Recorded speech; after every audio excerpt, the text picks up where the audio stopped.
My name is Nicole Cater, your host, founder, and servant leader of Graceville Community.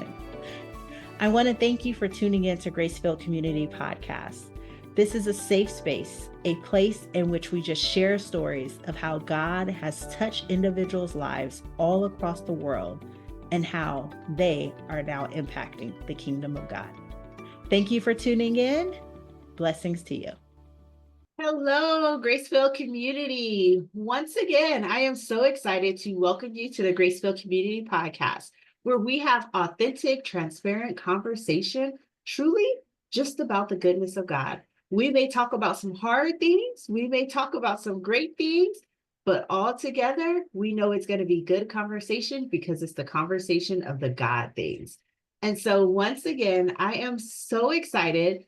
Y'all, I know I say that each time, like I'm so excited, but I really am. Like I am truly just grateful and excited to just have these conversations and bring some people that over time I have known and loved and got to interact with and just see how God has moved in their lives. And today is no different. So I'm going to start off by just giving you a little bit about who we have today. She is a fellow homeschool mom. I know that we have been in spaces, especially in social, of like homeschool network and doing this homeschool life. She is a homemaker, definitely a household manager, business advisor, and so much more. I can't wait for you guys to hear her story and really just dive into what God has done for her. So join with me today as I welcome Lindy. Hi, Lindy. Hello, friends. I'm so excited to be on your show and thanks for having me. I am just excited to share any number of testimonies that the Lord's done in our lives, in our family, and hopefully by sharing our testimonies that will encourage any of the listeners that God is faithful through every season in our lives. Um, Yes, we've yes. definitely had our fair share of challenges, even dating back to our parents and grandparents. That's all part of our testimony today. Um, Mm. so I'm happy to start wherever you would like me to. Yeah, no, Just definitely. dive right So in. I do want to say I intentionally kind of went through like an overview about you, but I do want to talk about, so you've been homeschooling for how many years? Okay, so my oldest son is now 14, and we've homeschooled since he was in kindergarten. So Mm. what is that, 10 years? Oh my gosh. Yeah. Already, already 10 years. And Yes. we're knocking on the door of high school, which means transcripts and college Mhm. applications and dual credit. And it's like this mountain in front of me that I'm facing, going, oh my goodness, can I do this? But I've had lots of fellow homeschool moms that are on the other side of that have poured into me. So I'm just going to take that deep breath and we're going to tackle it one day at a time. Yes, yes, that's the thing. And then okay, so you have three children? Yes. Okay, and remind me of their ages. Okay, so my oldest is 14. My second is 12, will be 13 this year, and my youngest is about to turn 11. Awesome. And you have been married for 17 years. Our And you've been, anniversary is in March. Yeah, 17 years. oh, congratulations. So thank you. Yes. And then also doing business for 8 years. It's eight Um, years, right? Going on 9. I have to kind of think Okay. back again All and right. there's too many numbers. That's how you know you're an Right. adult. Yes. There's too many numbers to keep. I don't even remember how old I am.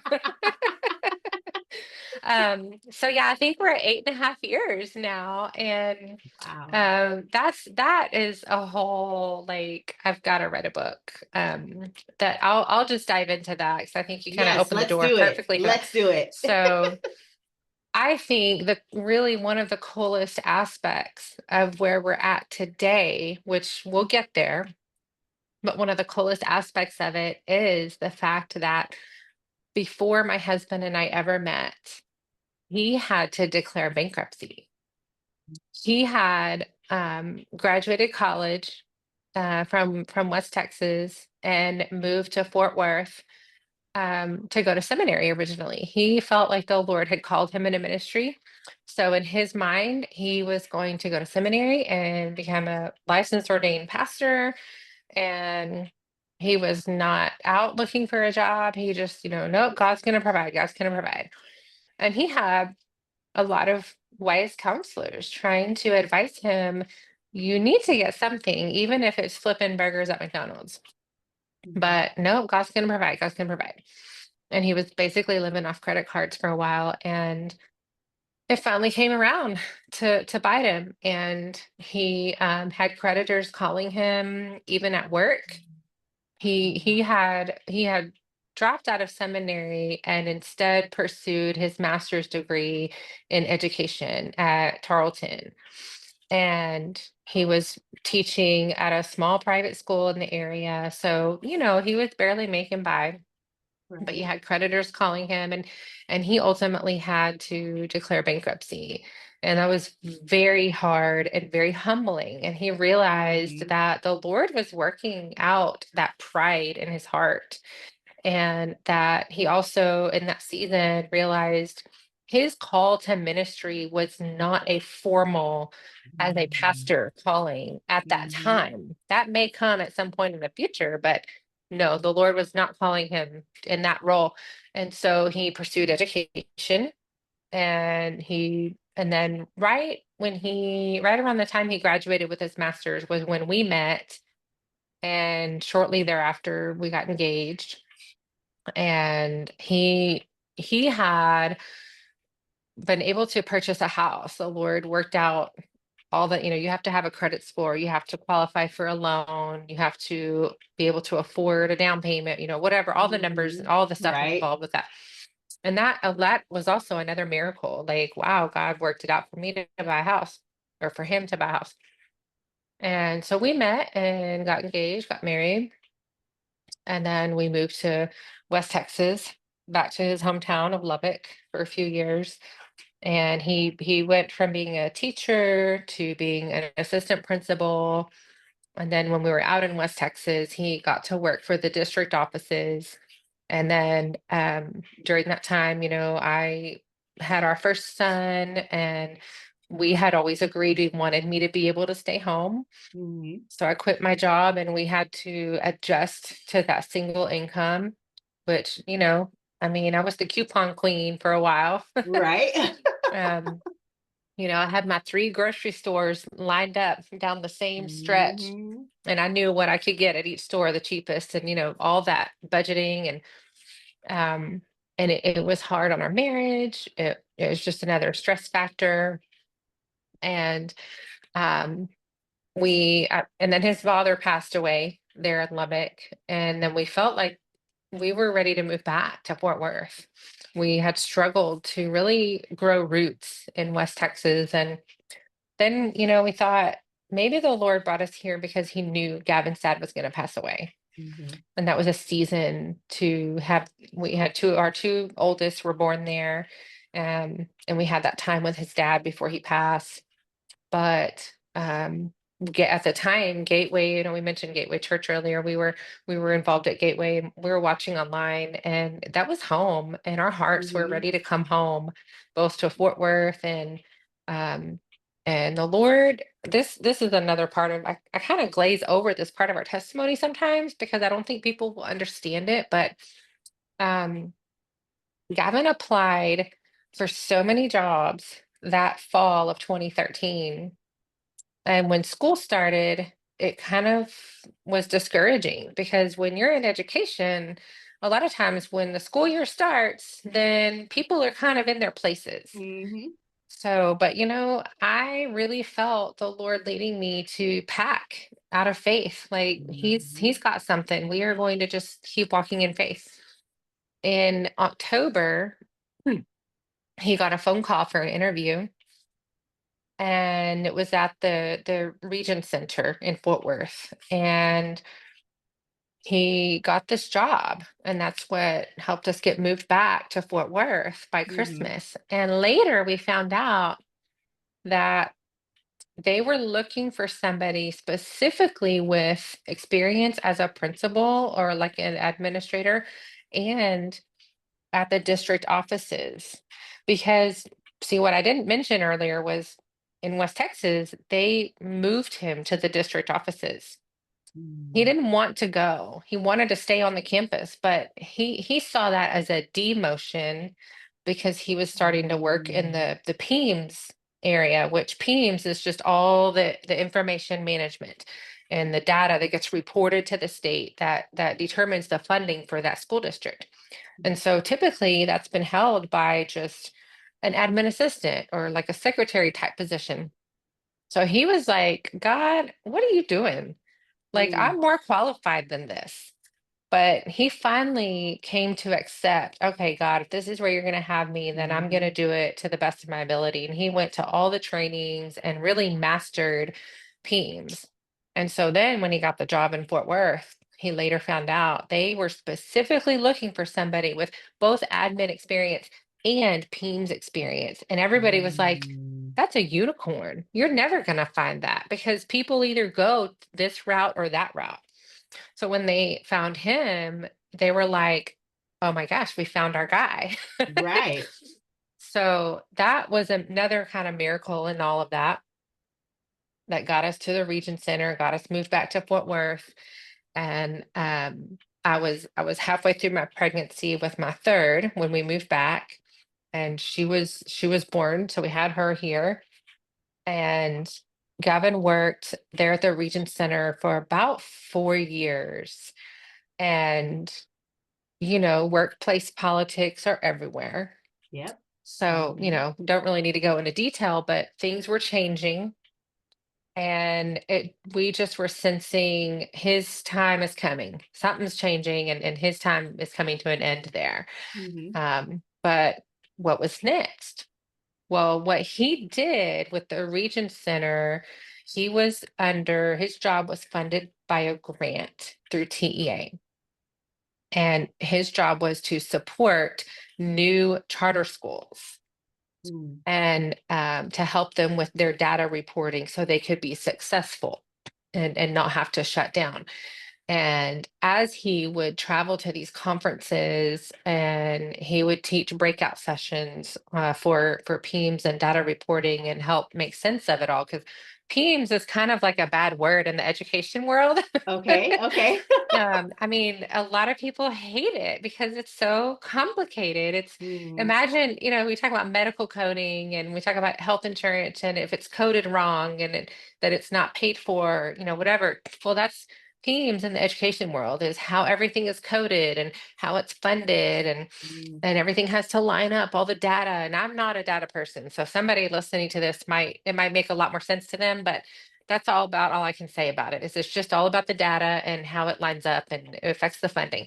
So, but he built a reputation for being able to teach on this, how to do PEIMS, to be successful, and it made sense to people. And so Mhm. people really liked him and appreciated him and valued his leadership and his teaching. And when things began changing at the Regent Center, and we realized it may not be the place for him much longer, I started telling him, maybe you should think about starting your own business, Mhm. because the grant position at the Region Center was only for new charters that were 3 years or younger. But he would meet people from other charters older, and they would be like, we could really use your services. But Right. he couldn't, because of conflict of interest. So Mhm. in my mind, I was just like, it makes sense. You have people know who you are. They know you're good at what you do. And clearly people Mhm. are saying they could use your services. So if this isn't going to continue, and if you apply and can't find another job, which he didn't, then Mhm. I was like, why not? Of course, that's a lot easier said than done. Absolutely. Yes. Yes. So that summer, he went to the Tarrant County Courthouse there in South Lake, and he got Mhm. his LLC, so be all official. Mhm. And he started that August with one little bitty contract that paid less than a Mm. teacher's salary. And I mean, our kids were little bitty, and we had canceled Netflix, we had canceled Prime, we Mm-hmm. had, cut out all the extra expenses, and I thought, are we gonna have to get on food stamps? And I honestly didn't feel a peace about that. And that's not to say that somebody shouldn't, because there's a time and place, right? Right, right. But I did utilize the food bank. I Mm-hmm. utilized two local food banks, and that helped us get through for about 4 or 5 months. Yes. Finally, by Christmas, he started getting a couple more contracts, um, and slowly started building up. He started right here in our living room on a card table, similar to what I'm doing right now. And um, as he slowly started getting more contracts, that then 1 year later, he was able to rent a small office here in the Mm-hmm. area. And then he finally had to hire help. So he got himself an admin assistant for a while, and just slowly, over the years, he needed to hire another helper. He was able to rent the office next door. And then at one point, he had the whole hallway of offices at this little executive building that's here in the area. And then 3 years ago, I think he was able to move, and now he's renting still, but he's got his whole own office. Mm-hmm. Um, we are up to, let me think, 7 or 8 employees now, which is still small, but having started on a card table, Right. Yes. that's a huge, in 8 years, we've come a long way. Mm-hmm. We've been able to pay off a lot of debt. We have Mm-hmm. continued to just really remain humble. Not to Mm-hmm. say that we haven't struggled with pride and, excitement when we get the next big win. Right. And it, yeah, we want to get excited, but every time those moments happen, I have to go, okay, Lord, protect my heart, because I don't want to become prideful, and I don't want to Yes. come across like I'm bragging, but I want to brag on God, because Right. look what the Lord has done. And Mm-hmm. oh, I remember those days when I would be stuck at home because we couldn't afford to go anywhere, or all we could do was go down the street to the park or the Right. library to rent DVDs or borrow books and Right.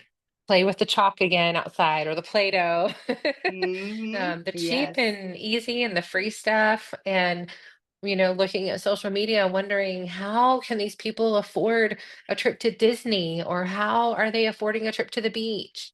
And Mm-hmm. then slowly we were able to kind of finagle the budget, and we were able to make a trip to the beach, and it was tight, and we really had to, watch the budget before and after to stay on Right. top of things, but we were Right. able to do that. And then it was like, oh, okay, they didn't teach me these things in school. Uh-huh. Yes. Like, I need a class on budgeting. Like, why was I Right. never taught this? Right. But you live and learn, right? You literally live Mm-hmm. and learn. Like, oh, maybe I shouldn't have spent that much on a jar of peanut butter, because that adds up over time. And I need to Yes. be buying this peanut butter so we can have more over here to pay down this debt, or to save Mm-hmm. up for this trip. And so, um, I feel like, I don't know, I just feel like there's some young families out there, maybe there's a young mom out there that might feel like she's struggling and feeling like, she's not meeting that. That was me. That was me. I felt Mm-hmm. like we were struggling. I felt like I couldn't afford a haircut. I couldn't afford to buy myself new clothes. Right. But I have just reached this place where, um it's easy now, because we still, no matter how much you make, you still have to You watch your still have to watch budget, it. Yes. you Yes. know? But, like, I don't stress about it as much like I did then, Mm-hmm. and I know it's gonna be okay. No matter what happens, it's gonna be okay. But I still ask myself, and it's humbling to think, but why is it easier now? Because financially we're taken care of? Why was it harder then? Oh Lord, forgive Mhm. me, Lord, Mhm.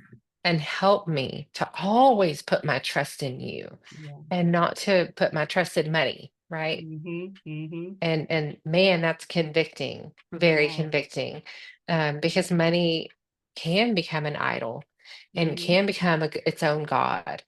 And I think that it's a delicate balance. I was just talking to a friend the other day about this who's in similar shoes that we were in. You know, they're making it month to month, and I'm trying my best to love on them and support them and Mhm. encourage them. And we were talking about it's one thing we have to think about money, right? We have to think about it because that's the tool that we use in our world today for, Right. buying and selling and trading, and we have to think about it, and we have to make sure we're going to have enough to pay the bills. But how do we balance that without crossing over into idolizing it? Mhm. Hmm. I don't have Yes. the answer to that. Yeah, I want to say, not that it's the answer to that, but even as you were telling your story, and I can't help but to even think of my own experience as developing, in life, and Isaiah and I, and as entrepreneurship, and then even the stages that you go through. And I really think that a great portion of it is really God developing our heart, developing our character. Yes. Like there's a reason why you have those humble beginnings. I think about the word scripture tells us don't despise small beginnings. There's something that Yes. happens in that small beginning stage. I remember starting a business, and there was times I literally was outdoor dashing Uber Eats while doing this business, and using that to help supply what was needed for the family, and going day to day and praying like, Lord, please let me DoorDash enough to make, and I remember like make $45 today, and praying that, like, putting gas in the car to DoorDash to hope to make the 45, $50 was a stretch. Wow. Yeah. Wow. Not very similar, not being able to go places, looking at all the free events to do. Like, I was the queen for Facebook events. Like, what's free? What can we go to that I don't have to spend money on, that we can still engage? I remember times taking my kids places where it was a free event, but then there was stuff that you could purchase, and having to say Hmm. no. And even the Yeah. character being developed in that, learning like the boundaries that came with that, not needing to prove something to someone else or try and please an image. There's so much that is developed in that Yes. that stage of small beginnings, and I think that's why the scripture tells us, like, don't despise those small beginnings, don't run from them, Yes. almost it like embrace them and allow it to do its work, right? I think about even the Yes. scripture that tells us about, like, when we go through trials and tribulations, there's a formula in that, there's a process that Yes. develops us. Yes, rejoice when you face trials and tribulations because it produces endurance, Mm-hmm. patience, perseverance. Yes, that is, but they're basically a formula.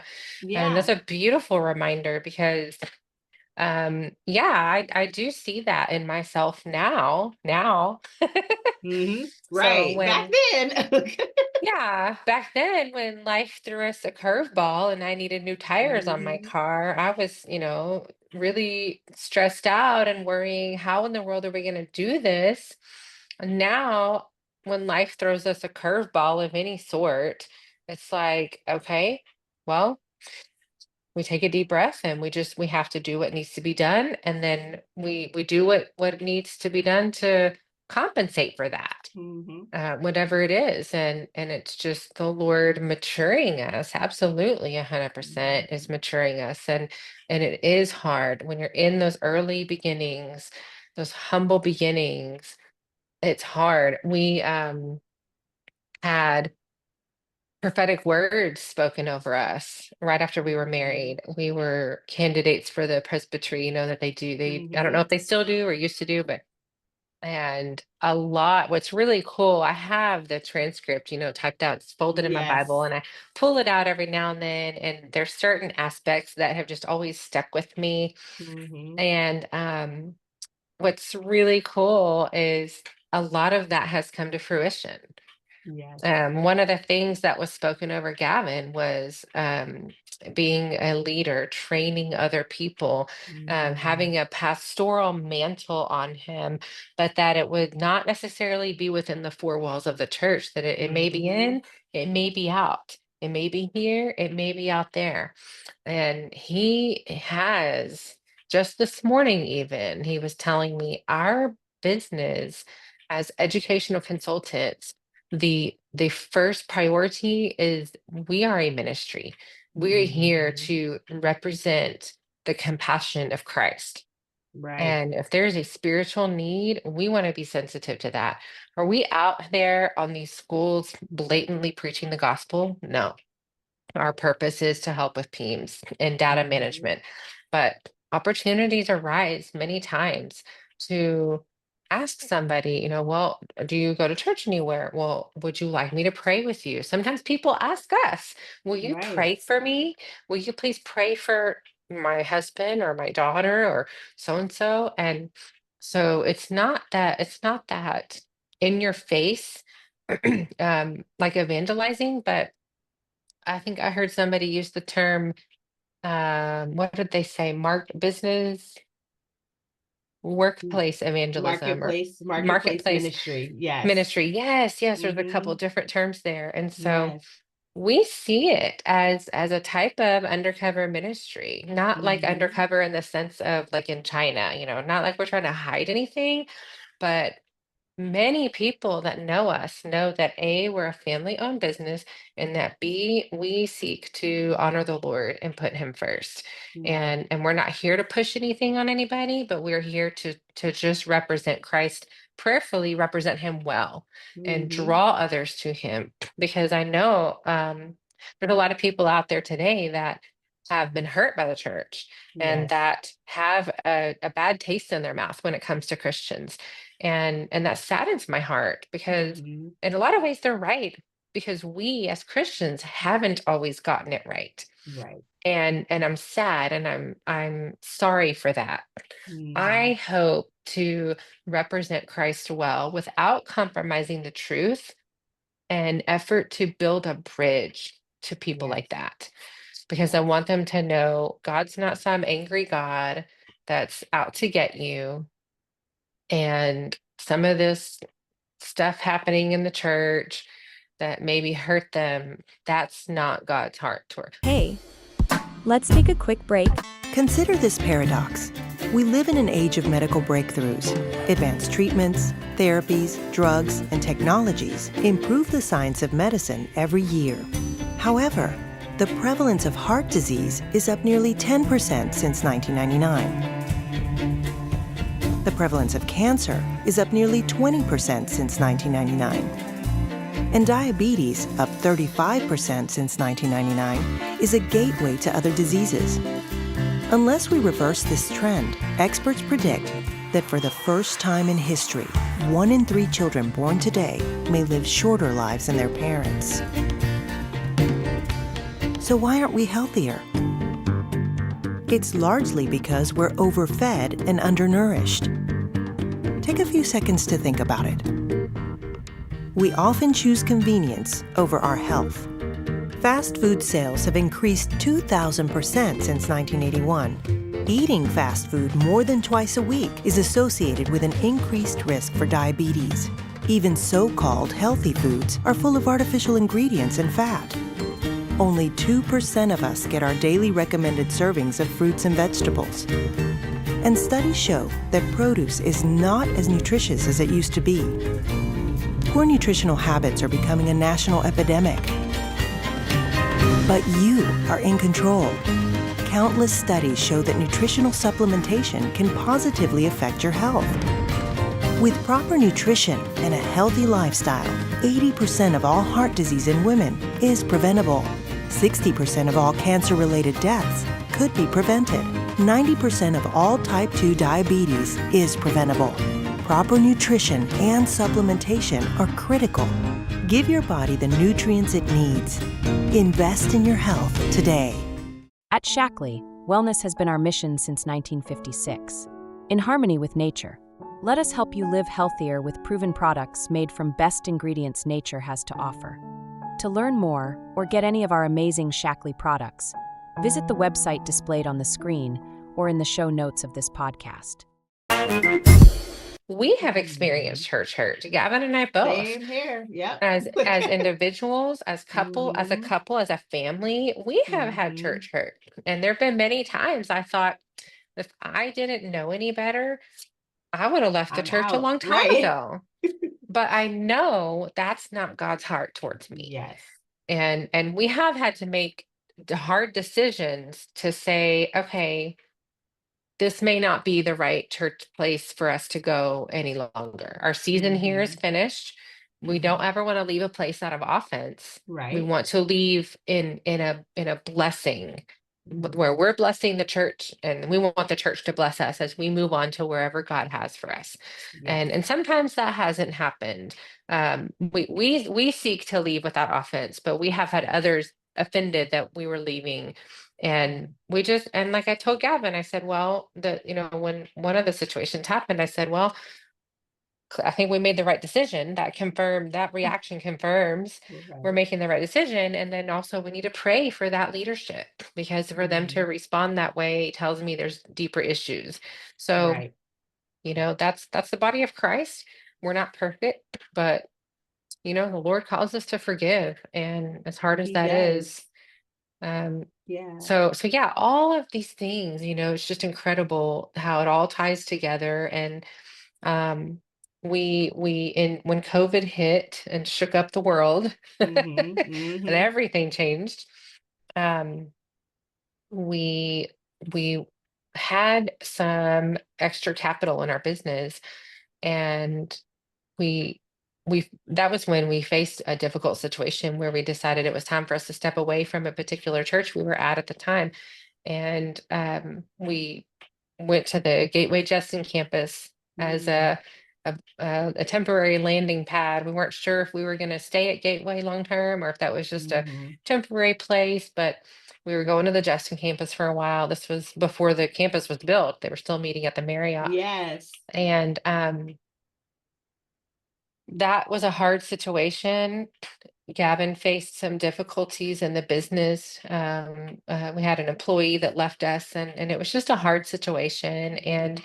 one particular week, his mom and I both were trying to tell him, you need to get away.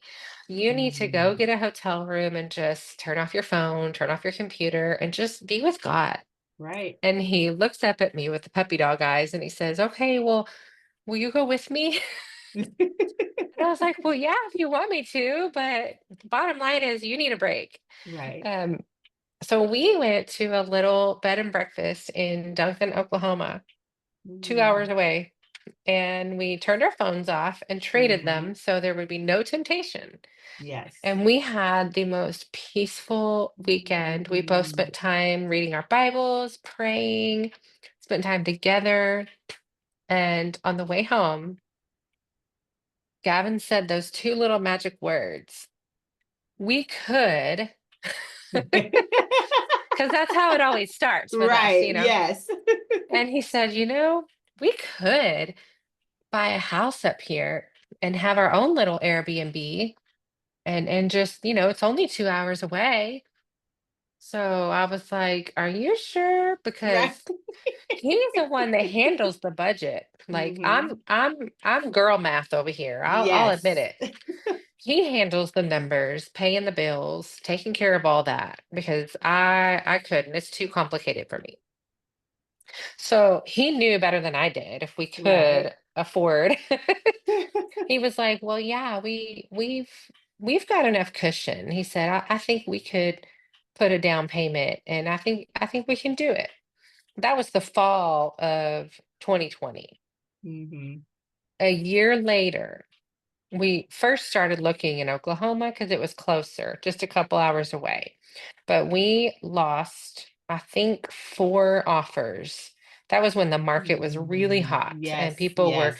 paying cash above asking Yeah. price. We finally pulled back Labor Day weekend, and it was mentioned, why don't we look in Arkansas? Mm. And okay, so all these houses pulled up in a place called Hot Springs Village, about 30 minutes Mm. north of Hot Springs. Yes. And they had amenities. It was a gated community. It was in the woods. I mean, tall trees, shade. Uh-huh. And so that was Labor Day.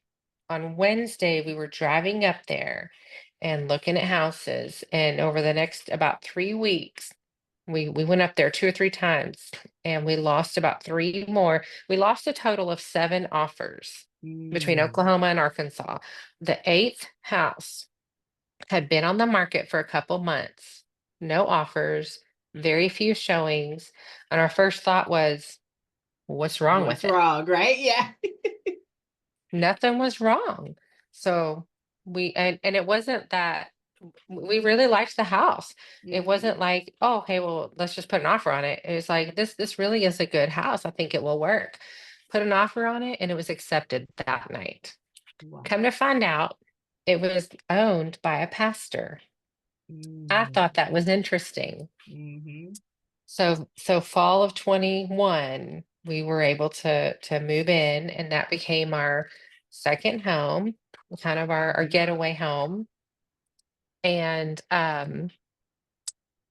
we fell in love with it so much that we call ourselves accidental Arkansans. Right? We found a little church there that is a smaller community church. It has that family feel. They are my Mhm. family. Yes. And we found ourselves just wanting to be there more and more. And so we made it home and we adore it out there. It's a slower pace of life, it's peaceful.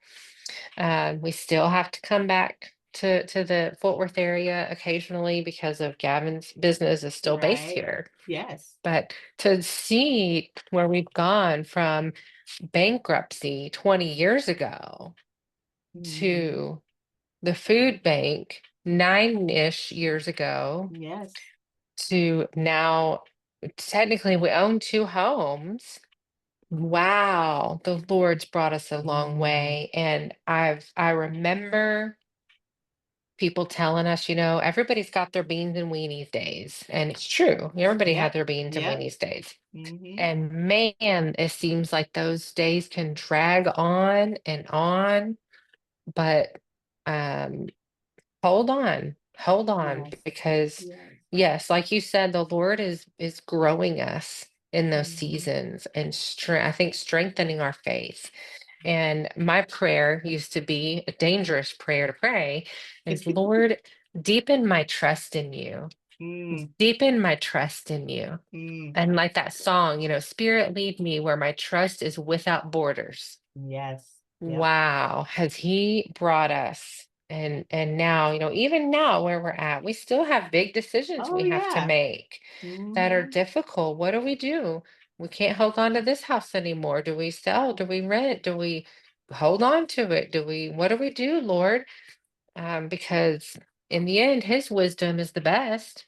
Right. The mind of man Yes. plans his ways, but the Lord directs his steps. Yes, absolutely. I want to go back to something that you mentioned was like having prophetic words spoken over you.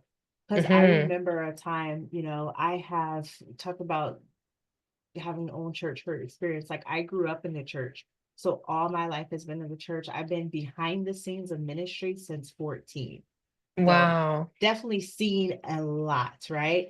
And so one of the things though is I remember Isaiah and I were up for Presbytery, and the Lord told me to write out all my past prophetic words. And I'm like, Mm. what? Like some of them I had on my phone, some of them I may have had an email, like, some might have been in my journal, me just jotting stuff down.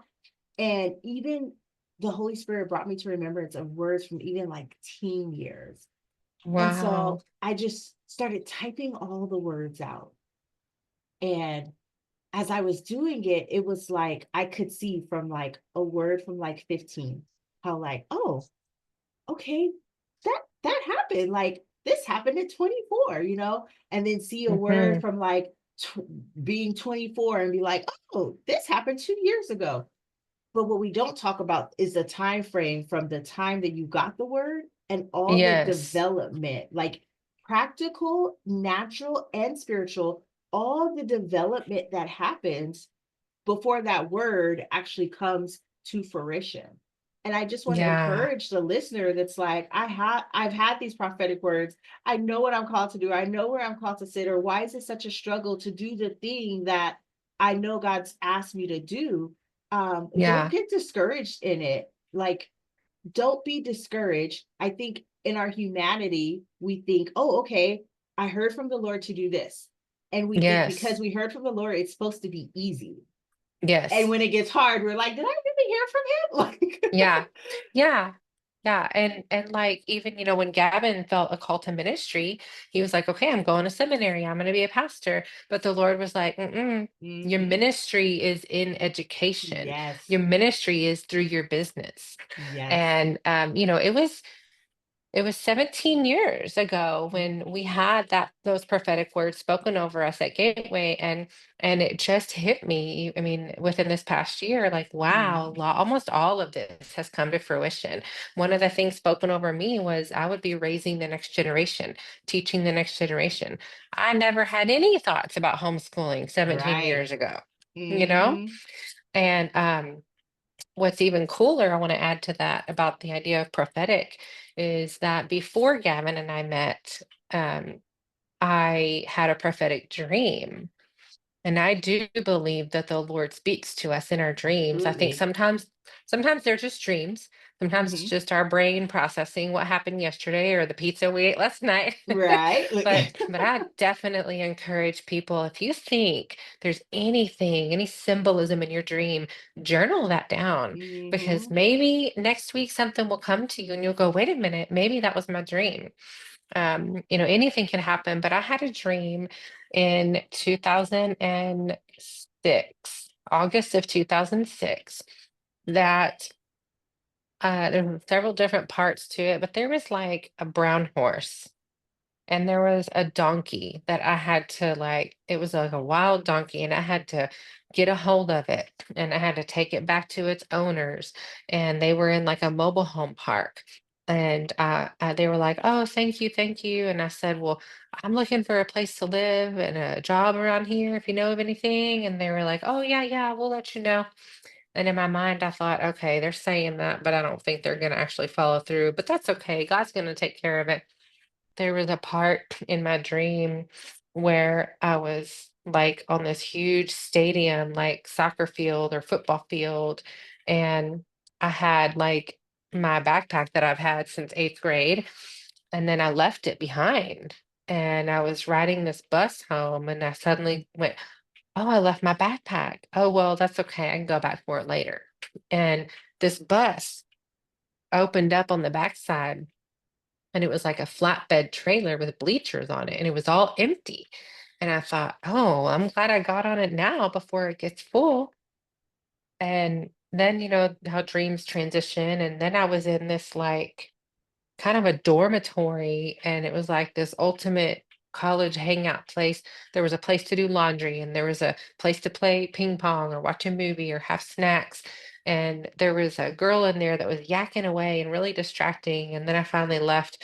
And then I walked outside, and suddenly I was like sliding down this rocky hill like it was iced over, but it wasn't ice.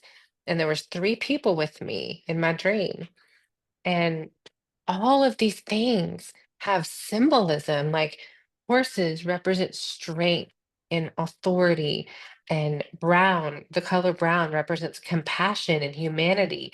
Donkeys can represent stubbornness or determination. So the Mhm. fact that it was like a wild donkey could have been stubbornness, but I tackled it. So that was, to me, was like the Lord said, you have this negative aspect, but we're going to tackle that, and it's going to turn into determination in a good way. And the bus and the field and the university hangout place, through prayer and other people kind of telling me their thoughts on the dream, was like, these are all like higher levels of education. And so I didn't know if I was like, okay, am I supposed to go get a master's degree, or is it just like now looking back, I'm like, no, like that was the Lord growing me all these years, higher Mhm. levels, like he's teaching me and growing me. And the bus, there was like somewhere in my dream was a little moped and a bicycle. And these are all like bicycles mean there's a personal calling. A moped or a motorbike means like moving from one place to the next through moving through difficult areas is what it Mhm. means. Buses and the is many is like reaching many. And then I thought it was real interesting, the last part, sliding down this rocky hill with 3 people, and I thought, "Well, I have 3 kids." We moved to Arkansas, the natural Mhm. state, and it's all Right. rocks, and I thought Mhm.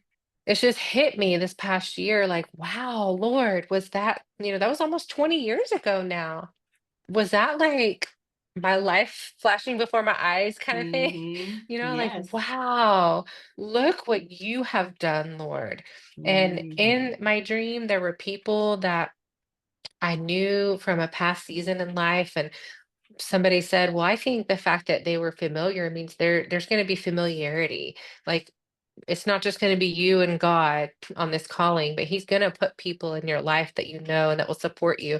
And that's true through Yes. every difficult season that we have been in.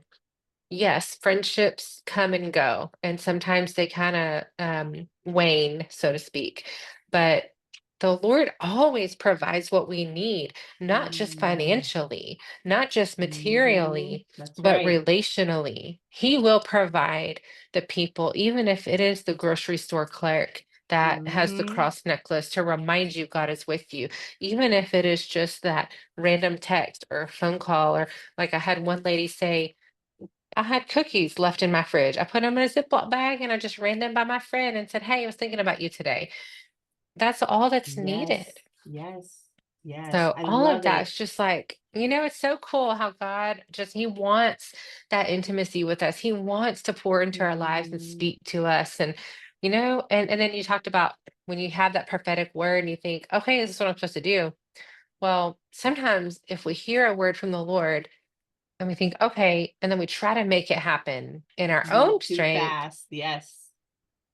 Sometimes it's okay. And we need to take a step back and say, okay, Lord, Mhm. how do you want this to come to fruition? And Yes. when? Also Right. ask when Right. I think and just even waiting. the aspect of understanding often comes over time as well. I know, I had a prophetic word that led to a vision, and in the vision, it was like this field. It was just a field, and it was like dirt, and every months like you walk through, you would see like there was a leaf here, or like a leaf a little bit more grown, maybe some fruit from it, and then you would have like a little like a house, but it would have a cross on it. It would remind me of a church. Oh, And then as I kept walking, I started like watering them, and they would grow, and they each were growing into the little like houses. And so I remember like, I'm like, am I supposed to have all this property? Like there was not an understanding. And I had went before people and, gave the dream and prayed for people to agree with me in it. And it was so many different things. And then it came that like, you're going to be a part of church planting. And even I got my oh, husband and I wow. got a prophetic word about Priscilla and Aquila. And I'm like, church planting. I'm like, Lord, I don't want to have a church. Like, what do you mean? Um, and then I look and I fast forward to what I do now. And even 3 years ago, 4 years ago, I never would have imagined that I would transition and take all the skills that he gave me in business, all of my experience in ministry, and literally be traveling to help small churches grow and develop. And I think back and I'm Wow. like, you showed me that over 20 years ago. And Wow. I didn't have an understanding. And all this time, I didn't purposely say, oh, let me do business for these many years to get this aspect of training, or let me be Right. in ministry to get this training. But you were developing and you were creating it, and you were like giving me the skills to carry out the vision that you had for me. Just like scripture Right. says, like he knew before we were even formed the plans, like he has a good plan for us. And so I'm like, Right. you knew. And now I look just like you. I'm looking like, oh my gosh, But It's I so also think incredible. about the fact that I didn't understand it. And even at times when I tried, because I was like, maybe I should do real estate. Like, and I tried to do the real estate. I tried to get the houses, but that's not what it was for, right? So when you mentioned Wow. like moving fast and moving off of like, oh, I think I have an understanding, the importance of really just sitting with God and not trying to move from that place and move from a place of just being with God and let him Yeah. bring those things, right? The difference of Yeah. being versus doing, right? We want to be with God while we do for God, not be doing for God, thinking that that gets us being with God. Yeah. Oh, that's so good. Can you say that again? Oh Lord, That I'm is like, let me so try and say it good. again. Like, We don't but need to literally, be, yeah, we need to be with God and then do mhm, for him. Because yes, sometimes we not think do for doing for God him is going to gets be us to us, a bring point us of being. closer. Man, that is so Mhm. powerful. That's really good. That's really good. Yeah. Yeah. And everything I'm hearing you say is like, we know people that like they want to, they're, maybe it's a personality thing, sure. They want to map out their whole life and like, okay, I'm gonna go to college and get this degree, and then I'm gonna get this, I'm gonna fast track to do this, and then I'm gonna work this kind of job for this many years, and then I'm gonna work my way up the ladder and do this. And some people do, and they're successful and they're great. That's awesome. But you know what? For me, that ain't working. And Yeah. I just have to sit back. I literally have to let go and let God. Let him be Hmm. God because he's in charge. I look back over my life and I never could have planned it this way. Oh yeah. Never. Never could have planned it this way. And Yes. here we are. Here we are. Yes. And there's a certain peace that comes with it, right? A peace of just Yeah. lending to you, like, Lord, you take the will. Like literally, Jesus, take the will. Like you guide me. There's a peace that comes from trusting him, knowing that like I'm gonna trust your plan and trust that Yeah. you have a good plan. So, Yes. oh my So goodness. powerful. Once again, I feel like time flew by and I'm like, it feels like we've been talking for 5 minutes. How has it been 40 something minutes already? This is wow. I know. I Uh wish we could talk all day. I know. Yes. Well, I absolutely have loved the time of you being connected and coming on to the podcast. I mean, we stay connected through social. I've watched you guys, like I'm like Arkansas, which is so funny. My father's from Arkansas, so I have very fond memories of Arkansas and being there for summers growing up. But I continue to just pray a blessing for all the endeavors that you guys are doing to unite people and be that example of Christ living in you. And so Thank you. thank you. Thank you. Oh, Graceville listeners, thank you again for tuning in today. As always, we hope that this episode has encouraged you, has inspired you, and we want to lend the opportunity as we always do. If you don't have community around you, we want to support you. Email grow@gracefieldcommunity.com. We have community partners globally that we would love to partner you with that we believe are trustworthy and safe for you to build community within. As always, thank you for listening. Thank you so much for being on today. You're welcome. Thanks so Yes, much for having me. This has been awesome. absolutely. Oh, thank you. It sure has. I'm like, I think we should do this again. So much more to talk Definitely. about. Yeah. Yes, Yeah. A we lot definitely more. have to do it again. Yes. We will. Uh, man, I would love to. I'm even thinking like, oh, we need to talk about this homeschooling stuff because I both you and I have some journeys that the Lord has walked us through with it. So Yes. Yes, we yes, will. yeah. All right, listeners, thanks for tuning in. As always, may the Lord be with you. Thank you for tuning in to today's episode of Gracefield Community Podcast. We would like to invite you to visit gracefieldcommunity.com. Gracefield Community is all about doing church the way Church of Acts did, using 5 main principles that we see in the book of Acts. Sharing resources as believers pooled their possessions and resources to support those in need, as we see in Acts 2:44. Through hospitality, the early Christians practiced hospitality by opening their homes to others, as we see in Acts 2:46. By financial aid, the church in Antioch sent financial aid to believers in Judea during a time of famine, as described in Acts 11:29. Prayer and encouragement, they supported each other through prayer and encouragement. as we see in Acts 4 and 24. And finally, spiritual guidance. The apostles and elders provided spiritual guidance and teaching to help strengthen and build the community, as we see in Acts 15:30. I would like to encourage you, if any of those areas are areas in which you are in need or can contribute, please reach out to Gracefield Community. We are working together across the world with ministries and individuals alike to help bring back the Church of Acts.